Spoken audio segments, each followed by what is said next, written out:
Hi, Alan. Thanks so much for coming back on. I think we last spoke a year ago on the podcast, so welcome back. Thanks, Mike. It's great. I'm great to be back. Love Great it to here. have They've you. done the place up a bit more and it's not. They have. So, what's happening? What's the latest at Clarity? What's happening in the market? Listen, you know what? It's I gotta tell you, and I know there's shareholders that are going through some difficult periods now. It's continues to be, and it's just my sort of bizarre way of thinking about it. It's crazy out there. There's a lot of things happening in the macro environment, and I'm just enjoying the grind. We're in such a good spot as far as our products are concerned.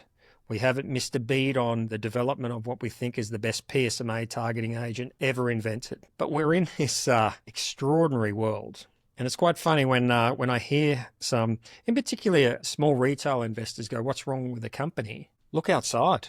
It's been extraordinary for the last 6 months. Stuff is happening in this world right now, which is unprecedented. I've never seen it in my lifetime. I don't know about you, and I've gone through some rather difficult periods, the GFC, the dot-com boom bust, the resources times, and those sorts of things. This Trump situation and how that's reflecting on the FDA and those sorts of things. I think it's just an extraordinary period of time. I do have a view. And it's interesting because it reflects on us. We're in a global market. We have a lot of US shareholders. And so what happens in the US, because we're running our clinical trials in the US, reflects on us. Now, the personal experience with the FDA, we were over there in the US just recently. We're waiting for a fast track designation for the therapy, Asabis PSMA therapy.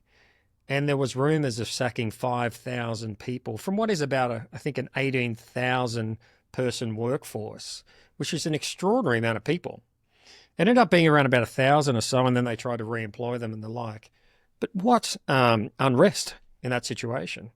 Now, we were hoping the typist writing the letter was still had their job. It gets down to that sort of period now where things are so erratic in the US. Now, I think they just throw stuff out there and some of it sticks, some of it doesn't. And this tariff discussion comes up shortly, and there's already been a softening of the tariff view. We'll see what happens in early April from that perspective. We do all our manufacturing in the US anyway, so we're not expected to be affected by that. But global market sentiment is affected. Now, if we look at the timelines, it's fascinating how some people correlate these views. But if you look at things like the XBI, which was tracking really well, that economy was running really well as far as we're concerned. So XBI is the biotech index in the US. It is, yeah. So indication of investment in and the biotech market itself peaked at around 103 or so in November. Now, if you correlate that to our share price, as well as a lot of pre-revenue biotechs, predominantly in the US, the XBI has come off, I think, $12, $13. Now, that's kind of significant for an index because you think that's a weighted index. So the big ones are revenue positive, they're holding their positions and the like. So you look at the bottom 50% and they're massively affected. Now, we can't go unscathed, particularly since we went from quite low to very high to hitting almost $9. We can't be not affected by that sort of change. And the change was around Robert Kennedy coming on, looking at the FDA, and a lack of confidence in the US. So once you have a drawing out of funds, it's going to happen globally.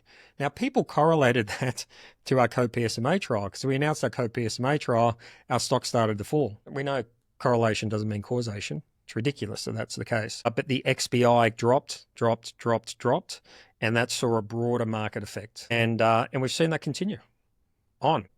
As far as the company's concerned, we received our first fast-track designation, pre-prostatectomy. We received our second fast-track designation, BCR, which is incredibly relevant for us. And we received our third fast-track designation for the secure trial data, which was phenomenal. But we're in a global market, and that can't be mistaken.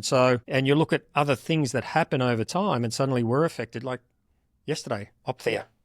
That was wild, wasn't it? We fell 10%. We're not in macular degeneration. And yes, there's a sharing of shareholders in this relatively small investor market. Has nothing to do with oncology. Has nothing to do with our positioning in the market, but it still affected us. That's fascinating. There's $700–800 million of market cap. I mean, it hasn't started trading again. But then there was that financing structure where they have to pay back their financiers 4 times as much. So usually when these things happen, there's that cash balance that's still there, right? Which gives the company some time. They can figure out if the assets are still worth pursuing in some other way. But in this case, that's all going to be swept away, I think. And there's a lot of funds who have ended up on the wrong end of that because they're subordinated to it as equity players. I think it's really, really, because, you know, I'm an Australian scientist. It's about translating great Australian science and seeing more biotech success. It was a little bit of a one-trick pony. It's in a very sort of more complex area. It's more of a hit to the industry than it is to any particular company. It has nothing to do with us. But it's sad to see. It's upsetting to see investors lose money. I never want to see investors lose money. So sad to see investors lose money. It's sad to see a biotech, you know, somewhat be destroyed by that funding structure, which I think was a little bit extraordinary to have that in the first place. But, you know, maybe they didn't have many options at the time. I don't want to question, you know, management's decisions. I'm not in that environment. I don't know why they made particular decisions, but it's sad. Definitely. And if that was a rocket ship, that would have lit a fire under the whole sector as well. Yeah. But it wasn't to be. So going back to Clarity, I think we've all been tracking the short interest in CU6 and it's gone up to 4-5%, maybe $40 million odd short. I think there's an impression in the market that there's a financing coming up and short sellers are getting ahead of it. Obviously, it's a well-established playbook to sell companies short, get filled in the raise, and then sometimes even flip long. Some of the local funds specialize in that. So you're able to address, you know, you've got a number of programs, all quite exciting, but they're all going to take time to come to market and they're all going to take funding to get to market. How are you thinking about that? Well, Mike, you know, I'm a scientist at heart, but investment banker by training, right? So spent a lot of times in the markets. I know the playbook. And I know the people that play it. You know, it's interesting. I know there's been a little bit of debate around today who's taking those sorts of positions. Look, and Regal is the top of that list. I'm happy to, you know, I love Phil. He's a great guy, right? I love Jeff and Gretel who handle it. I think they've had a very difficult week given their exposure to Opthea. Now talk about a big exposure. It was a massive exposure. And I think it might be unfortunate. They're going to run out of stock. I know exactly how much they got well before we run out of money. So, you know, for me, I have to work in the best interest of the company and all of our shareholders. And when I say that, like, because I sometimes get shareholders, you know, write to me and I like to reply personally, whether they're small retail or larger institute, you know how I communicate with our shareholders. And people, like, particularly small retail, I'm a shareholder and, you know, and this and that. I'm a shareholder. A lot of people within our company are shareholders. You know, when I calculate my overall position, it's fairly significant. And when you look at people like Chris Roberts, you know, I'm probably the largest equity holder when you consider equity and options. Plus, you know, my mother has 1 million shares. You know, it's fairly big. It's about 22 million in position. I feel it too, but I'm not a trader. I'm not a buying and selling every day of the week. I don't buy and sell at all. We're here to succeed together or fail together. Now, when it comes to me, we're not failing. And we did a lot of work before we even did the IPO and went public to say, right, we've locked in these products. We know they work. We know how the competition works. And we're setting now a new standard here. And we've got strong intellectual property position of that. And it's put us in good stead right now. Now, when people are shorting, they don't see that. Even though I've discussed the industry players, where we fit in radiopharm, all we've presented is great diagnostic data over that period of time, including, and, you know, how confident do you need to be to do a head-to-head trial? And, you know, Professor Louise Emmett, and the Secure trial was incredible results. But still, they're selling into that on the back of what is a financial markets play. Now, I hope they don't miss out. I hope that doesn't happen. But we're raising capital today. We're not in a situation. We got north of $100 million in the bank at the end of this quarter. So there's only a few days left. People have preempted it. And I think it comes with, and I'll tell you the situation that it comes with, we have a lot of investment banks following us. And you know how investment bankers get paid? They get paid on success of capital raisings. And there's a real drive to do that. Now, there's not going to be many large capital raisings out there. And so everyone wants a piece of that pie. So, and some groups we haven't even worked with before. Now, don't get me wrong, there's great coverage and those sorts of things, but there's, from our perspective, there's no mandate, there's no capital raising because we are in a market right now where there's strategics and two types. There's big pharma strategics building their platforms in radiopharm. PSMA diagnostic market, which is the most fascinating for us.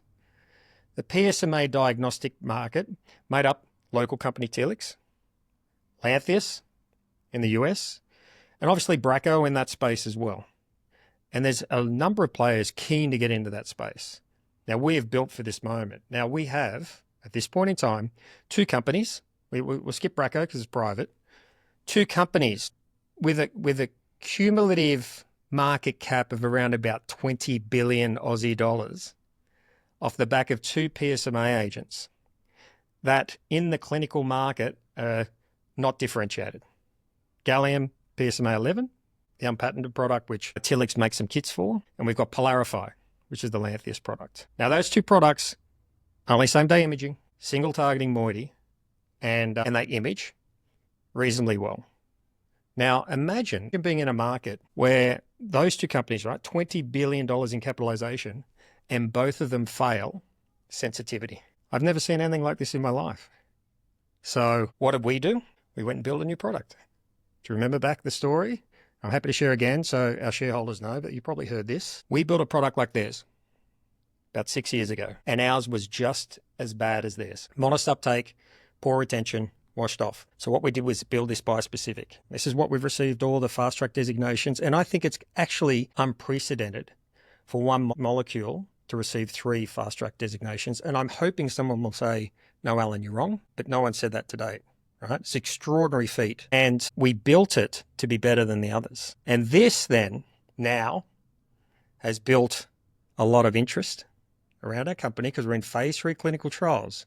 This product will be in the market the next couple of years. It is a $3 billion US dollar market that is serviced by, at the moment, there's 3 products there, right? The 2 leading products fail sensitivity, and it's exactly the part that we look to fix with SAR-BIS PSMA.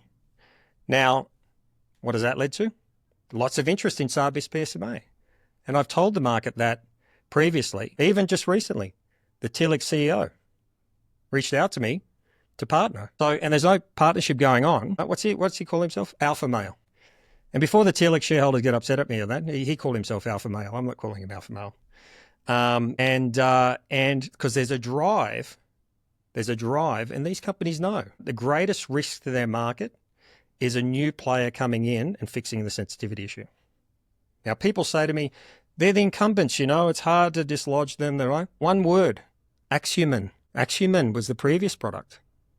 Now it doesn't exist, right? It's still there, but it doesn't make up that level of that much of the market by Blue Earth, and that's why they brought out Posluma. So 3 players there, and all of them suffer from single targeting moiety and the issue of short half-life isotopes, which only allow them to image at short time frames. Yeah. Look, I think there's a few strings to pull on there. One would be like, how can you actually dislodge, like what's the process by which you can do that? But really it also comes back to that financing question. So what are the options to kind of bring this to market? And like how much capital do you think you need? And on top of that, like what are the options? Obviously you have equity financing. Are there other options? What would those kinds of deals look like? What do historic deals look like? Are you able to shed any light on that? Look, Mike, I don't want to talk too much out of school, huh? So, but I know you're limited in what you can say as well. and I want to discuss the difference in the first instance, because then you'll see. Difference in product or the difference in financing option? The difference in product. And that'll start to shed light on the different opportunity for us. Because the play for us, if you think about cancer diagnostics, if they don't find your cancer, they're not a diagnostic. So when we're looking at the sensitivity issue, we're looking at about 30 to 40, maybe 50% max sensitivity. That means you're missing half the lesions plus. Now, the 2 indications we're looking at are pre-prostatectomy, where you're making the decision whether you're going to be impotent and incontinent for the rest of your life. And the question you need to ask yourself is, when I get my scan, if it's 30% chance of finding a lesion outside of the prostate, that means 70% chance of missing it. I'm going to be impotent, incontinent, and potentially have cancer, a high probability of having cancer. Now, that's a significant issue. So everyone, we're looking to get that whole market. Everyone should have 24-hour scan, SAR-BIS PSMA. I'm going to, if I had it, I would have it. I don't know who's putting their hand up for impotence and incontinence and cancer at the same time. And what's the, just to jump in there, what's the sensitivity that you've seen in your prior trials? Or what are you hoping for in these phase 3s? So I'll move into BCR because this is the biggest market. This market, because we're in the midst of a phase 3 clinical trial at the moment with Clarify, but Amplify and the co-PSMA trial, in particular the co-PSMA trial, is incredibly relevant. Now this is going to sound very logical, before a cancer becomes large, it starts small. So PSA starts to rise, and this is the point where we need to identify lesions as quickly as possible. So the faster we find those lesions, the better we can treat them. And everything about co-PSMA head-to-head with gallium is about that. Now, think about this. We did Propeller and we did Cobra. We already have the data. Now, Propeller was same-day imaging, and we get that 3 times the amount of uptake into the lesion with same-day imaging. Now, we've done the comparison of our product same day and next day, and we find a 5 times increase in tumor to background ratio, signal to noise ratio, contrast, whatever you want to call it. So when we look at our product next day compared to gallium, there's 3 times the amount same day head to head that we've got with ours, plus an additional 5 times. We're looking probably around about a 15 times increase in signal to noise when you're trying to identify lesions smaller than, potentially 2 millimeters. 15 times. So that is game changer. That's game changer completely. There's no other product is looking at that sort of level of sensitivity. Our goal and what we can do with ours, because you want to maintain specificity while massively increasing sensitivity, and we tick both of those boxes. Specificity is still there when you hit it, and all of these agents have very high specificity. But ours, with that increase in sensitivity, and we've already found it. We found it in Cobra. We showed the trial. We were identifying lesions smaller than 2 millimeters. When we did head-to-head with gallium, gallium was unable to identify the lesion even after 6 months. This is where we are. This is game-changing. So where do we fit in that market? I'll tell you where. People say, but you're going to try and fit, you're going to do this. And I love it when, some other shareholders say, of other companies say, oh yeah, but there's enough pie to go around.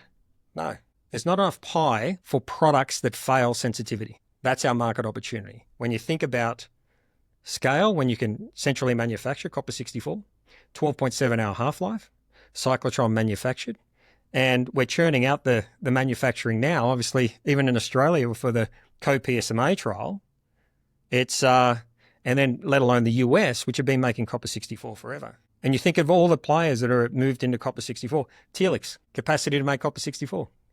Lantheus, moved into copper-64 with FAP. We're in copper-64. We're the player with the products that actually work utilizing copper-64. Now, how big is that for us? It's a $3 billion market total. BCR, just the one that we're doing the co-PSMA trial. We do Amplify. We're looking to close off recruitment this year. We haven't even started recruitment, but there's such a dire need for patients in BCR to better identify their lesions. Just remind me, that's BCR. Amplify. BCR, Amplify. Clarify, we're looking to close off recruitment this year. And then we're actually moving that to market, but we've got some other studies, including co-PSMA. You've seen how we've worked with the regulator with studies from Louise and others to get fast-track designations for each of those indications, pre-prostatectomy, BCR, and therapy, as well as then we will look for the opportunity of breakthrough status. Now, we're changing the lives for people.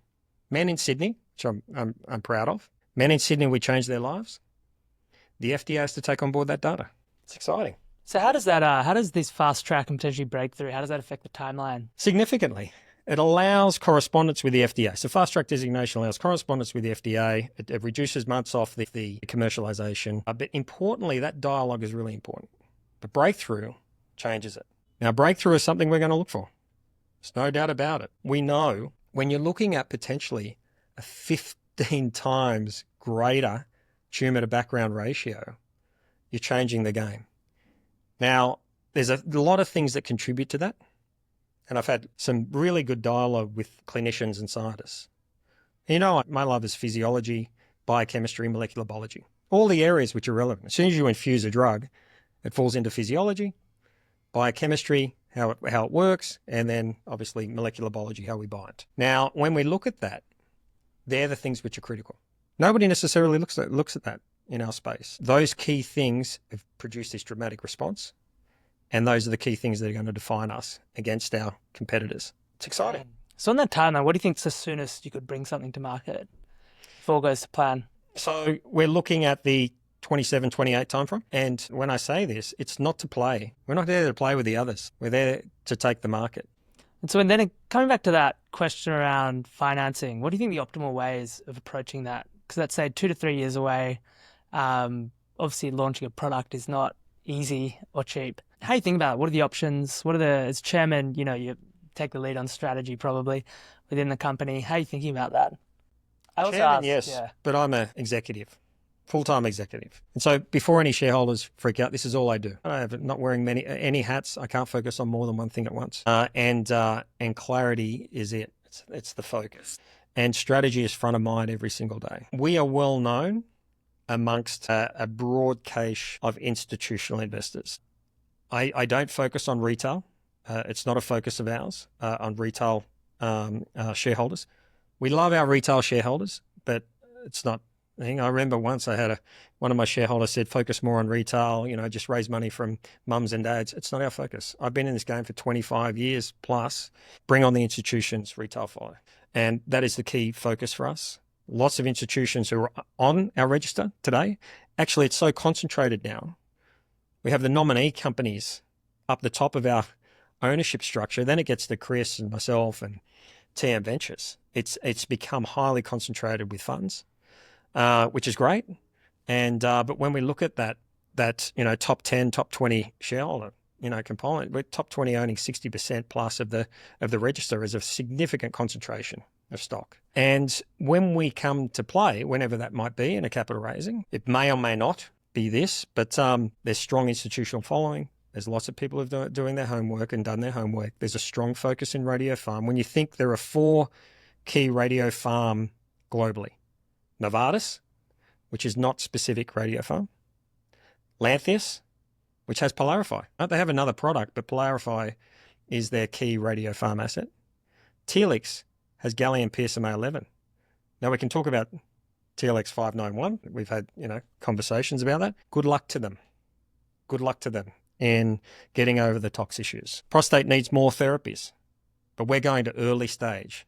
Good luck with TLX 591. Particularly the data I've seen. And then there's us. They're the major players. So we are a focused radiopharm company, specific in Australia at the moment. And when you look globally for radiopharm assets, everything else is really early stage. Lead's an experiment. There's a couple of actinium players. AstraZeneca have one asset, INT, and they've just gone in with an antibody actinium. We wish them the best of luck with that. J&J failed with that strategy. But, every antibody's different. We'll see. And then when you look at BMS, who wrote the biggest check, they've just got dotatate. So we love where we are. I know we're going through a globally weird time. We've got an anti-vaxxer head of the FDA. We've got other things happening. We've got this somewhat unrest and uncertainty globally. We're, as far as the company's concerned, really solid data, continue to meet our milestones. We will play this out, constantly worrying about sources of funds, because it's what we do, is obviously with an investment banking background, always worried about sources of funds. And key to this is use of funds. Focusing on our priority assets, getting PSMA, SAR-BIS PSMA as a diagnostic to market is critical. And you'll find us moving more into the diagnostic, for instance, SAR-Tate in NETs. We've got DISCO reading out in April, May. We shut that trial early because we know the difference. Our competitors in that space, NetSpot, and there's a copper product, copper dotatate. We know dotatate leaks copper. It's a terrible product. That's our competitors in that space for hundreds of millions of dollars in revenue. We move there. That might be the first product to market. suddenly we're revenue positive. What's the feedback you get from clinicians? Like, are they ready to switch to a higher sensitive, more sensitive product? What would it take for them to move that multi-billion-dollar market to something different, something new? It's a good question. What made clinicians move away from Axiom? Better product, better treatment of their patients. And it'd be interesting to know because the dominance of gallium, for instance, it's all in cardinal at this point in time, right? It's all in cardinal radiopharmacies. You take their, chunk of flesh. And Lantheus is a little bit different because they have that, that main one product, and they're generating lots of cash because they're making these acquisitions of 250 million US each of, the Eli Lilly asset that they've just canned, throwing away 250 million US. To give you some indication of that, we've raised 250 million Australian only, and we still have over 100 million in the bank. Imagine throwing away 250 million US dollars on assets which you just throw away. It's an extraordinary amount of money, but that's how big radiopharm is. What does it take to change? Sensitivity that is more up to 70, 80, 90% rather than in the toilet at 30, 40%. If you're not finding people's lesions, you're not succeeding. Can I share with you? This is an interesting point. We've got clinicians know our product and patients know our product. And we're constantly getting, tapped on the shoulder by global key opinion leaders who have been asked, this is people in the US as well as Australia, who has the best imaging because my PSA is going up and I'm negative gallium and fluorine-based products. And we're in the midst of helping some of these now. Today I was on the phone to a guy who we've helped a couple of times now. Rising PSA, negative all imaging. And whether it's on a $15 million camera or a $3 million negative all imaging. And we've helped him out twice. The first time, because it's interesting, he works in the game of imaging, micro PET and SPECT and the like, and he wants to avoid ADT, as a lot of men do. Right? What's ADT? It's a chemical castration. Right? Blocks testosterone. That's it. That's the goal. And same as the YARPs. Your goal is to block testosterone from growing your prostate cancer. So you've low to no testosterone. Now, and I don't have to tell you, that's probably a bad state for a man. So if we can find your lesion and treat, and it might be external beam radiation, not dissimilar to what we're doing with co-PSMA, you change that person's quality of life quite significantly. So he came to us first time, said, look, I can't find anything, please help. Same day imaging, we were negative. Picked it up next day imaging. On a top end camera. External beam radiation brought his PSA right down. A couple of years later, it comes back, starting to go up again. I'm negative all over other imaging, gallium PSMA. And, PSA is up at 5 or 6, like quite high. We image, negative same day. Actually, we picked up with copper, Sabis PSMA, we picked up same day, negative gallium. Next day, massive amount of uptake. External beam radiation, treat the lesion. And one day he knows, one day he's going to have to take on board, he's going to have to seek systemic therapies. But we're holding that off to the point when he needs it. Now that market, right? That's the entire BCR market at the beginning. Everyone starts with rising PSA. If we get to that point and we can treat at that point with a fantastic imaging agent, which we don't have today, as I said, because the sensitivity issues, with a fantastic imaging agent, and we can treat early, and this is what co-PSMA is, head-to-head, at 0.2 to 0.75 PSA, we can do that and seek therapy, external beam radiation and the like, then you're changing those people's lives. Now, I don't know a clinician who doesn't want to do that. Now, I know clinicians who are fighting over spots in co-PSMA. It's a funny, Mike, I sometimes feel I'm living two lives. Yesterday, our share price falls 10%. Not due to us, right? Nothing to do with us. I get this readout on the number of co-PSMAs being done, this week and next week. I'm going, are you crazy? People are flowing in, trying to get access to our products, and our share price falls 10%. Going, it's bizarre, isn't it? Well, why don't you take us through the process of using your product for diagnostic versus the existing? Like, is it, you did a trial in same day, but is it actually next day that'll be used? And then is it going to be centrally manufactured? And how does half-life play into that? manufactured, but there can be different supply chains because we have flexibility because we have a 12.7-hour half-life. Compared to the existing roughly 1 hour. 1 hour and 2 hour. So it has to be done within 1 or 2 hours of treatment. Interesting. Telix made a bigger kit recently, Godzilla. It just love stretches out there. Yeah, but it's just the kit. It's not the actual agent. They don't change the half-life of the agent. Gallium has a 1 hour half-life. Doesn't matter what you do, you can make more radiation, but it still has a 1 hour half-life. So once you infuse it in the patient, you still have to image at 1 hour. Right. That's the point. It doesn't change any diagnostic capabilities. Wasn't there intention to push out that timeline, or is that? It's a 1 hour half-life. What are you going to do? If you put in a certain set amount of radiation, it falls, a half-life every hour. You can't change that. That's the laws of physics. We have a 12.7-hour half-life. Put in the same amount of radiation. Then you can measure it 1 hour, 4 hours, 24 hours, 48. What do you think will end up being practice comes to market? Only same day, next day. Same day, next day. Yeah. Next day, because of physiology, takes time to find the lesion, continues to accumulate on that lesion over time and washes out of the background. Right? So when we get to next day, that's when we get the potentially 15 times increase in tumor to background ratio compared to gallium PSMA 11. Now, 15 times is an extraordinary amount, but you think 3 times, same time head to head. Plus we are 5 times greater than that. That's a phenomenal amount. And you don't need expensive camera. Even on the expensive cameras though, our product works next day. And it's a great place to be. And that is a massive market for us to enter into. And who's interested in that space? Who has sales forces set up? Why is the Telix CEO, knocking on our door? Particularly me, Your best friend. Yeah.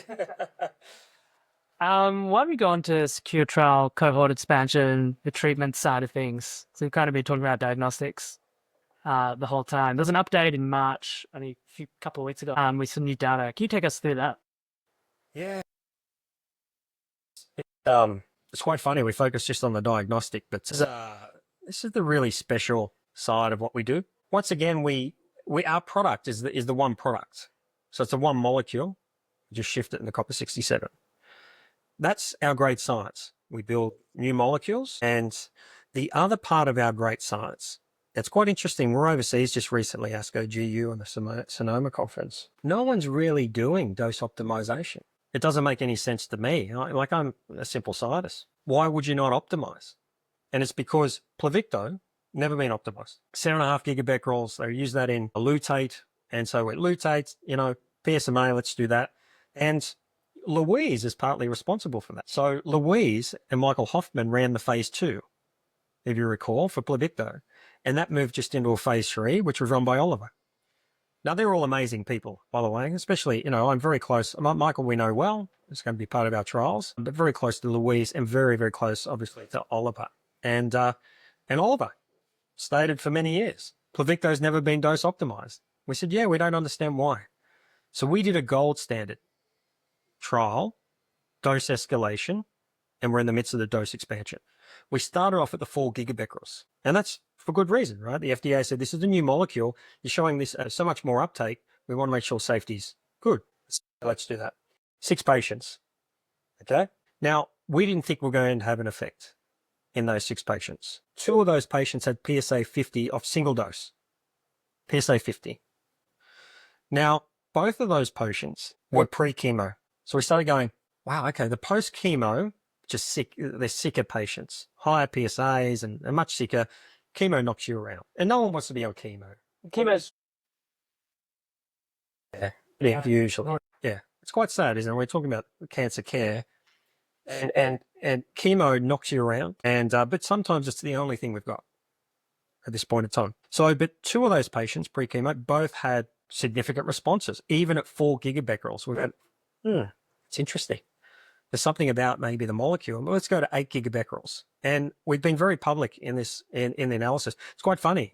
Some other companies running these trials, keeping everything secret. We've opened up everything, right? 8 gigabecquerels, single dose. All the patients were pre-chemo. Pre-chemo in the metastatic castrate-resistant prostate cancer setting. One of those patients had previously had chemotherapy earlier on, right? But in the metastatic castrate-resistant prostate cancer, all 3 had PSA 50s. All 3 had PSA 80s. 2 had PSA 90s. And that's the first patient we ever treated twice at that, what we thought was going to be at least the therapeutic level of 8 gigabecquerels, because 7.5 gigabecquerels for lutetium, had a complete response. Amazing, amazing. But we soldier on. 12 gigabecquerels, sickest patient group of all, right? Chemo, other things and the like, but still having these dramatic effects. And when we started to, and then we did multi-dosing, because we're looking at safety at this point in time, not efficacy. Our goal was not efficacy. It's to go as high as we can and push the safety as hard as we can to make sure we're maximizing the area under the curve. Okay. Great results at 12. Another complete response in the multi-dose. Excellent responses. The only patient that we were pushing that as hard as we can, that pushed the DLT, that recovered straight away, was a post-Pluvicto patient, failed multiple lines of Pluvicto. DLT is the dose-limiting toxicity, and that's a grade 4 thrombocytopenia, which has got better. That's what we had. So recovered from it. Now, when we're pushing that hard, you compare that to other therapy, where you compare it to J591 lutetium, right? You're looking at half your patient population, you're getting grade 3, grade 4s.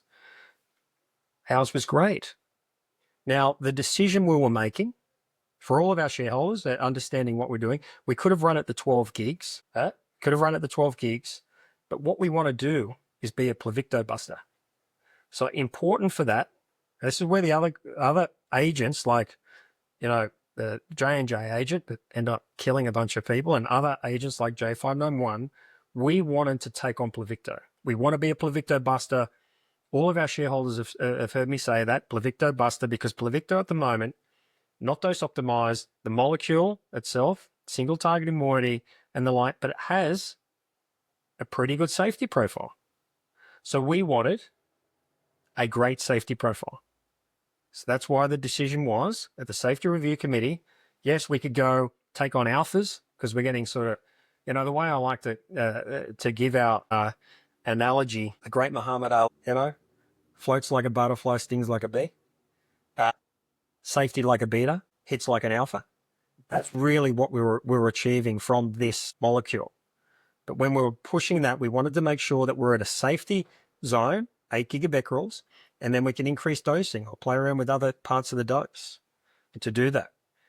And we like that. Hits like an alpha. 12 out of 13 patients had PSA drops greater than 35%, most of which off single dose in the pre-chemo setting. Unprecedented. So, and then the safety profile on that was great. And it's quite funny, it's where people coming back to me, have you seen 12 out of 13 patients? And even in the whole mix of patients, when we look at the combination of different patients that responded, as I said, 2 in the first cohort. And even in people like the complete response at 8 gigabecquerels, they'd failed so many lines of therapy. And I remember, and Luke commented on, obviously, the announcement. I drafted the first announcement with our team, sent it to him. He goes, listen, you've missed the whole point. This person has failed everything. They had no hope. Now they have no disease. Still to today. And then we had just quickly on this, and we can move on. There was a 4 gigabecquerel patient, which has provided us extraordinary information. We did the 4 gigabecquerels. They hit their nadir about 6-7 months after the first dose. Right, the lowest point in their PSA. And then we dosed 3 more times. Okay, so we did 4 doses, 4 gigabecquerels. And then we waited out. PSA started to go up a little bit. We hit with 8 gigabecquerels, fell back down again. This person is years out. These patients, average lifespan of 12 to 18 months. It's a phenomenal response. This person is living with no ongoing adverse events, side effects, and continues to live today.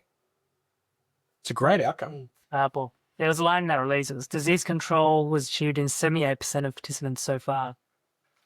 And I'm not sure if that was for one of the cohorts, maybe cohorts 1 to 4. I think that's for everybody. That's everybody. Yeah. And so how's what have you learned affecting the rest of that trial? What can we expect on the rest of the year? So there's a couple of really important points. One is trying to understand, we want to set up now for phase 3. We want to set up to have the right dosing schedule to gather as much information now as possible to make sure success in the phase 3. We want safety and we want efficacy. We've moved to the pre-chemo setting because 92% of patients getting that phenomenal response. And we've brought in the enzalutamide cohort. Now, we knew about Louise's study and we knew about enzalutamide in the phase 3 Pluvicto trial, the contribution there. We know where the ball, and I like to use this analogy, we're moving where the ball is going and not where the ball is. Did a trial with enzalutamide, which is an ARPI, am I correct? And that showed strong improvement with Pluvicto. Well, it could be better. It could be better. So it showed, and Louise was excited. This is the longest we had so far, the longest life expectancy.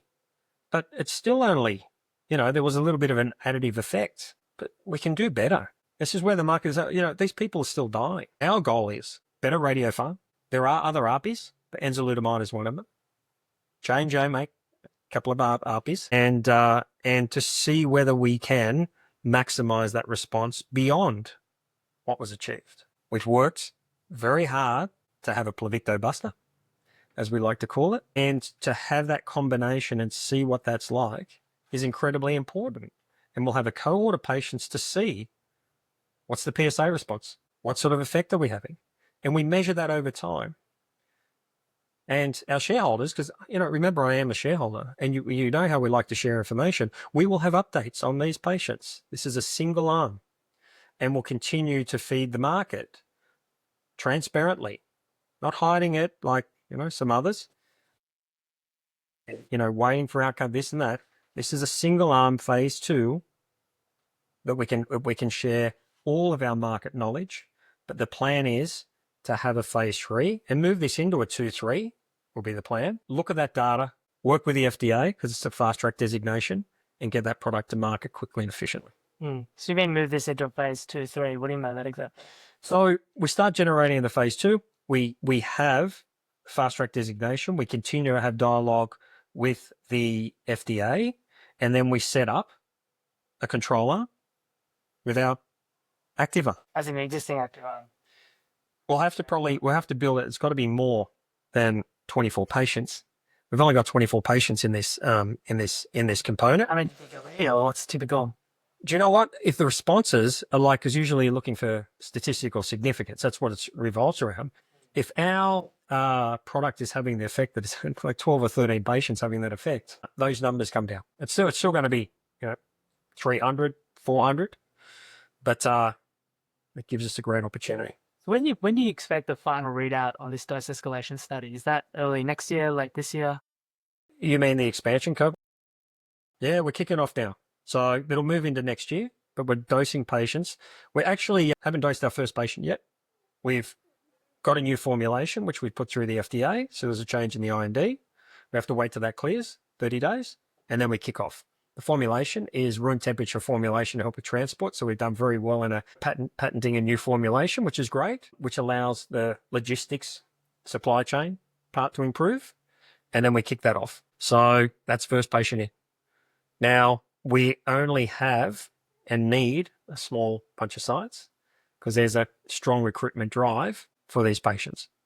Same as, we can only run co-PSMA at one center because the clinicians want to be part of it. It's nice to have a product. We know some other products there which find a little bit more difficult to find patients. It's nice to have a product both diagnostically and therapeutically, which we're able to, and we expect Amplify to be the same here, Amplify to recruit quickly, given it's in BCR, that we have a product that people want to be part of the clinical trial.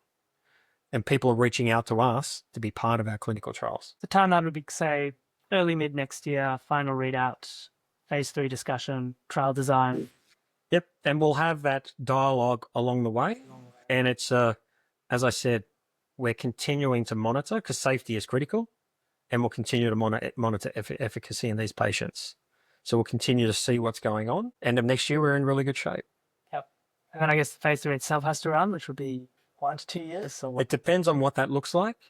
Depends on the data. Now, I don't want to jump ahead of the data, but we're expecting 1 year recruitment. I mean, it's pretty exciting. Yeah. It's hard work, this biotech. I think particularly moments like now with the market where everyone's worrying about kind of the next 12 to 18 months. And then these timelines. Do you know, Mike, I've been in this game for a quarter of a century. Pre-revenue biotech. Let me, and this is why I don't pitch to retail. I don't, and the like. You saw what happened to Phil, right? That Regal are an incredibly sophisticated organisation. As I said, I love them dearly. They're the major shareholder in Opthea, by 30-something% subordinated to that funny structure. Now, who knows what's going to happen? Over $200 million. Yeah. How does a mum or dad investor, particularly in the market we're in now, like they probably don't even know what shorts are, you know? And that's why I'm not a trader. I built this company. I have an ownership. I don't buy, sell. I don't look at share prices. And yes, shareholders call me and they tell me and this and that. We're not trading. We're not raising capital at this point in time. Two times that are critical for when we're looking at share price are obviously capital raising. We're not rushing out to do that, like people in the market think we are. And when you're exiting, maximizing that share price. They're the only two time points which are relevant for me as a shareholder. Those are the critical points because I'm not trying to pick the top. I'm not trying to pick the bottom. I'm not constantly looking at that. I have an equity position. I trade. This is the position. Let's grow the company and let's all be successful. Successful. If the company fails, we all fail. But let me tell you, let's bring the fight. We've built it up from scratch. No other company's done what we've done as far as a radiopharm company. We build our own products at the benchtop, the Australian science, and we'll continue to do what we do, irrespective of what happens. And as I said, I've been through the GFC. When I was an investment banker, the GFC was, after the first hit, was the most successful period as an investment banker I've ever had. Okay. When I look at the opportunities now that we see in the US because of what's going on, this is a very unique period to capitalize. Now, I won't go into depth as to what that's about, but this is a very unique period to, what's the word I'm looking for, to somewhat take advantage of situations to make Clarity more whole. Why don't we touch on some of the competitors at the moment, if you're happy to talk about them? So there's an antibody approach. What do you think of those? It'd be interesting to hear also of Janix and those companies offshore. Yeah. Let me start with Janix. Initial exciting data. So for background, this is recently IPO'd company. Yep. Yeah. Early stage, exciting data. We haven't cured prostate cancer, okay? But every time something like this comes out, a fund manager tells me we've cured it now and they sell their shares, right? So this is a product that you need to take all the time for it to work. And it comes with some side effects that seem to be better in the small cohort in a short amount of time than some of the other similar drugs. But let's see what that data looks like, because there isn't a understanding of that happening more broadly. But let's hope we have another tool in the toolbox to fight it. Well, people don't want to be on ADT. They don't want to be on ARPIs. So let's have another tool in the toolbox, potentially that works hand in hand with radiopharm. Great, right? Great science. But it's with, like show me the data on J4. How do you take a product that was made in the 90s and given up by the Americans, right, who are the best commercialization country in the world, and say, okay, I'm just going to split the doses into two, and voila, you fixed it. There's no dose optimization. That's not dose optimization, dose splitting. And it's the only trial where I hear people say PSA doesn't matter. The Janix trial is measuring PSA. Our trial measuring PSA. Every other trial measured PSA. Pluvicto measured PSA. The waterfall effect. That one, no PSA. So we wish you all the best. You look at the blood tox, the heme tox, I'd be really uncomfortable. But good luck to them. Good luck to the Telix CEO who's obviously putting that forward. You have to ask questions why they didn't run it with Louise, why they didn't run it with Michael Hoffman. They're the two leaders in our country in that sort of prostate space. Why are they yet to be at the major centers in the US? This is the antibody product.